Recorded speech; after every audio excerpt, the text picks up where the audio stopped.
அவர்தான் உடைய வேட்பாளரை அடையாளம் காட்டப் போகிறார். அந்த அடையாளம் காட்டுகிற வேட்பாளர் தான் நாளை கோட்டைக்கு வர முடியுமே தவிர எவராலும் தமிழகத்தில் இனி கோட்டைக்கு வருகிற வரலாறு தமிழ்நாட்டில் இருக்காது என்ற வரலாறு தான் வெற்றி கழகத்தின் மூலமாக இன்றைக்கு பிரதிபலித்துக் கொண்டிருக்கிற காட்சியை நாங்கள் காணுகிறோம். வருகின்றிருக்கிற உங்களை போன்றவர்களை பார்க்கின்ற போது மற்ற இயக்கத்திற்கும் நமக்கும் இருக்கிற வேறுபாடு இதுதான். சத்தியும் சிவனும் ஒன்றாக இருக்கின்ற இடம் வெற்றி கழகத்திலே மட்டும்தான் இருக்கிறதே தவிர எந்த கழகத்திலும் இல்லை. ஏன்னு சொன்னால் பெண்களுக்கு முழு உரிமை இங்கே வழங்கப்பட்டு இருக்கிறது. இதை காணுகிற போதுதான் எல்லோரும் வியந்து போய் கொண்டிருக்கிறார்கள். வியந்து போவது மட்டுமல்ல, பயந்து போய் கொண்டிருக்கிறார்கள். நாளை காலம் மாறப்போகிறது.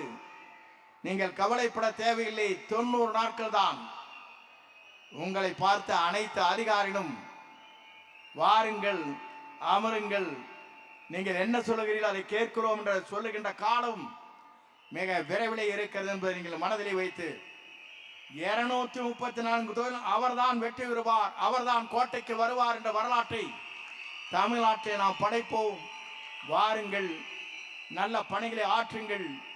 எல்லா சிறப்புகளோடு உங்கள் பணிகள் அமைகிற போது நம்மை வெல்வதற்கு எந்த சக்தியாலும் முடியாது என்ற வரலாற்றை நீங்கள் படைத்து காட்டுங்கள் என்று அழைத்து உங்களை விடைபெறுகிறேன். நன்றி, வணக்கம்.